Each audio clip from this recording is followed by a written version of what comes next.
No matter मैं और आप अपनी लाइफ को किसी भी तरह प्लान करें, अनएक्सपेक्टेड चेंजेस, अनएक्सपेक्टेड तब्दीलियाँ जिनको हम एक्सपेक्ट नहीं कर रहे, वो कभी ना कभी हो जाती हैं। तब्दीलियाँ भी मुख्तलिफ़ किस्म की होती हैं, उनकी भी कैटेगरीज़ हैं चेंजेस जो होती हैं। फॉर एग्ज़ाम्पल जॉब लॉस हो जाती है खुदा न खास्ता, कोई इकोनॉमिक डिफ़िकल्टी आ जाती है, रिलेशनशिप में कुछ प्रॉब्लम आ जाता है खुदा न खास्ता, या फिर कोई हेल्थ के इश्यूज़ आ जाते हैं। इस तरह की चेंजेस अनएक्सपेक्टेड आ जाती हैं इंसान की ज़िंदगी में। लेकिन असल सवाल ये है, असल क्वेश्चन ये है कि ऐसी अगर चेंज कोई आ जाए खुदा न खास्ता, तो उसको हैंडल कैसे किया जाए। अब ये एक ऐसी चीज़ है कि जो आप सीख भी सकते हो। अगर आपको नहीं पता तो आप सीख सकते हो कि ऐसा कोई अनएक्सपेक्टेड चेंज आ जाए किसी की भी लाइफ में, तो उस चेंज को कैसे हैंडल करना चाहिए। तो यही बात मैं आज वीडियो में बताने वाला हूँ आपको, ठीक है। तो पहला स्टेप अनएक्सपेक्टेड चेंज को हैंडल करने के लिए वो ये है कि आप वो जो चेंज है उसको कॉन्टेक्स्ट में लेके आएँ, ठीक है। कॉन्टेक्स्ट से मुराद ये है कि आप ये समझने की कोशिश करें कि वो चेंज किस नौइयत का है, क्या चेंज है वो, तो आप उसको कॉन्टेक्स्ट में लेके आएँ। और जब कॉन्टेक्स्ट की बात की जाती है तो सबसे पहली चीज़ हमने ये याद रखनी है कि चेंज किसी भी किस्म का है वो नॉर्मल है, क्योंकि ये हमेशा चेंज पैदा होता है हमारी ज़िंदगियों में। अब हम चेंज की बात कर रहे हैं, तो अगर मैं आपसे रिसेंट टाइम्स की बात करूं तो प्री पेंडेमिक यानी 2020 से पहले अगर आप देखें तो हम अपनी लाइफ्स को नॉर्मल तरीके से गुजार रहे थे, सही है ना। विदाउट मास्क, कोई सोशल डिस्टेंसिंग का कोई चक्कर नहीं है, फ़्लाइट्स की कोई रिस्ट्रिक्शंस नहीं है, गैदरिंग्स का कोई इशू नहीं है, कोई गवर्नमेंट की तरफ से कोई ऐसी रिस्ट्रिक्शंस पॉलिसीज़ अडॉप्ट नहीं होती थी, क्योंकि ऐसा कुछ चक्कर ही नहीं था। लेकिन पेंडेमिक स्टार्ट होते ही ये सारी रिस्ट्रिक्शंस अप्लाई की गई इसको कंटेन करने के लिए, और राइटफुली सो, ऐसा ही करना चाहिए। और लेकिन मैं बात कर रहा हूँ कि चेंज की। तो ये अब आप कंपेयर करें अब की जो ज़िंदगी हम गुजार रहे हैं उसको, और प्री पेंडेमिक की जो ज़िंदगी गुजार रहे हैं उसके साथ अगर कंपेयर करेंगे तो आपको ज़मीन आसमान का फ़र्क नज़र आएगा, करेक्ट।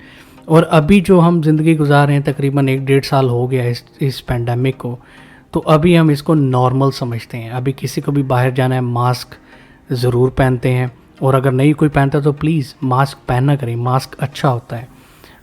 सोशल डिस्टेंसिंग का ख्याल रखना चाहिए। ये सब चीज़ें नॉर्मल हो गई हैं हमारे लिए अब।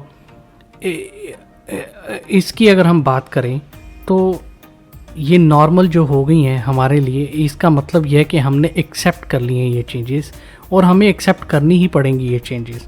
अगर इसका एक्सेप्ट नहीं करेंगे तो इसके अलावा और क्या हल है, सही है ना। तो ये न्यू नॉर्मल इसको कहा जाता है अब। दूसरी बात हमें ये याद रखनी है कि चेंज एक इनएविटेबल चीज़ होती है। इनएविटेबल का मतलब है कि ऐसा कोई ना ऐसी एक चीज़ जो हो के रहनी है, सही है ना। जैसे हर दिन के बाद रात होती है और हर रात के बाद दिन होता है, दिन चढ़ता है। तो ये एक कुदरत का कानून है, एक साइकिल बना हुआ लाइफ साइकिल। इसी तरह इंसान का भी लाइफ साइकिल है। अगर कोई यंग है आज तो वो हमेशा यंग नहीं रहेगा। अगर किसी का बिज़नेस आज बूम कर रहा है, यानी कि बहुत ज़्यादा अच्छा चल रहा है, तो ऐसा मुमकिन नहीं है कि वो हमेशा ही बहुत ज़्यादा अच्छा चलता रहे।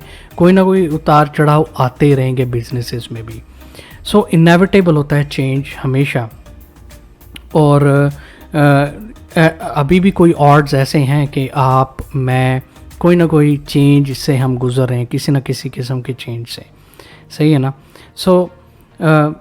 सबसे पहली चीज़ मैं ये चाहता हूँ कि अगर आप किसी चेंज से गुज़र रहे हैं, सबसे पहला काम आपको ये करना है कि आपको जो नेगेटिव फीलिंग्स हैं, नेगेटिव थॉट्स हैं, उनको आप अपने जहन से निकाल के फेंक दो बाहर, ठीक है।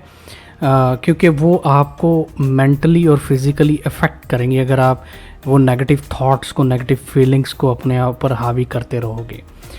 दूसरी बात यह है कि आप जो भी चेंज आपकी ज़िंदगी में आया है, चाहे वो पर्सनल है, प्रोफेशनल है, आप उसको एक ब्रॉडर कॉन्टेक्स्ट में देखें और सोचना शुरू करें कि उसके पॉजिटिव्स या नेगेटिव्स क्या हैं।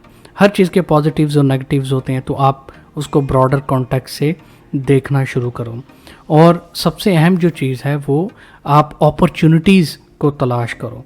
आप ये सीखो कि ये जो चेंज आया है उसकी वजह क्या है वो चेंज आने की, और उस वजह से आप सीखो ताकि आपको जो फ्यूचर है आपका वो अच्छे तरीके से आप कोई भी चेंज है उसको कोप कर सके जब भी वो चेंज आए आपकी ज़िंदगी में। सेकंड स्टेप चेंज को हैंडल करने के लिए पर्सपेक्टिव हमने गेन करना है कि पर्सपेक्टिव क्या है, ठीक है ना। मतलब कि अगर कोई भी कुछ हो जाए, कोई भी चेंज अकर हो आपकी ज़िंदगी में, मेरी ज़िंदगी में, तो पहला काम हमने ये करना है कि कुछ भी नहीं करना। सबसे पहले हमने एक्नॉलेज करना कि हाँ ये चेंज आया है, सही है ना। ऐसे भी लोग होते हैं जो एक्नॉलेज ही नहीं करते चेंज को, मतलब मानते ही नहीं है कि नहीं ऐसा हो ही नहीं सकता। सो एक्नॉलेज करना है सबसे पहले, और एक्नॉलेज करने का मकसद ये है कि आप उस चेंज के बारे में सोचो कि वो चेंज क्यों आया है, वो चेंज क्या है और उसका इफ़ेक्ट और इम्पैक्ट आपकी लाइफ पे कैसा होगा। तो सबसे पहला स्टेप तो है कि एक्नॉलेज करो, भाई एक्सेप्ट करो, हाँ यार ये एक काम हुआ है, ये एक चेंज हुआ है, हो गया बस, सही है ना। खुदा न खास्ता किसी की जॉब चली गई है तो जॉब चली गई है, एक्सेप्ट इट, एक्नॉलेज इट, फिर आप उसको एनालाइज करो, सही है ना। और दूसरा स्टेप इसमें ये सबसे इम्पॉर्टेंट करना है कि आपको फर्स्ट 48 आवर्स कोई ऐसा मेजर एक्शन नहीं लेना, कोई ऐसा मेजर रिएक्शन नहीं उसको देना उस चेंज को। सो ऑफ कोर्स मैं इसमें जो एमरजेंसी सिचुएशंस है मैं उनकी बात नहीं कर रहा, मैं normal situations, of course normal situations जैसे जॉब चली गई है वो एक बुरी बात है, एक ऐसी एक सिचुएशन क्रिएट हो गई है, बट खुदा न खास्ता वो कोई एमरजेंसी नहीं है, करेक्ट। सो फर्स्ट 48 आवर्स में कोई भी डिसीजन नहीं लेना। उसकी वजह ये होती है कि आपके इमोशंस बहुत हाई होते हैं, और जब आपके इमोशंस हाई होते हैं तो चांसेस ये होते हैं कि अगर आप कोई भी डिसीजन लेंगे वो इमोशनल डिसीजन होगा, और इमोशनल डिसीजंस हमेशा सही नहीं रहते। सो आपको नुकसान भी उठाना पड़ सकता है अगर आप इमोशनल स्टेट में डिसीजन लोगे। सो पहले 48 आवर्स आप थोड़ा सा वेट करें, एनालाइज करें सिचुएशन को, क्यों हुआ, कैसे हुआ, किसने किया, ऑल ऑफ दैट। सो फिर 48 आवर्स के बाद फिर आप रैशनल डिसीजन लो, ठीक है। ऑफ कोर्स मैं दोबारा कह रहा हूँ इसमें कोई इमरजेंसी सिचुएशन की मैं बात नहीं कर रहा। तीसरा जो स्टेप है वो पर्सपेक्टिव गेन करने में वो ये है कि आपको असिस्टेंस लेनी चाहिए। हम में बहुत सारे लोग हैं जो दूसरों की असिस्टेंस, दूसरों की मदद लेने से थोड़ा सा कतराते हैं। देखें आप और मैं, कोई भी इंसान इस दुनिया में वो हर चीज़ में मास्टर नहीं है, हर चीज़ में माहिर नहीं है। तो अगर कोई भी इशू है तो आप जो उसके रिलेटेड एक्सपर्ट्स हैं उनके साथ कांटेक्ट करें, उनके साथ कंसल्ट करें और आप उनकी एडवाइस लें। जैसे फॉर एग्जांपल खुदा न खास्ता कोई हेल्थ का इशू है तो आप प्रोफेशनल डॉक्टर्स से रब्ता करें और उनसे हेल्थ की असिस्टेंस आप लें। अगर आपके बिज़नेस का कोई इशू है, चेंज आ गया है कोई बिज़नेस में, ऑपरेशनल हो या फाइनेंशियल हो, तो आप ऐसे लोगों से रब्ता करें जो बिज़नेस में माहिर हैं, बिज़नेस में मास्टर हैं, सही है ना।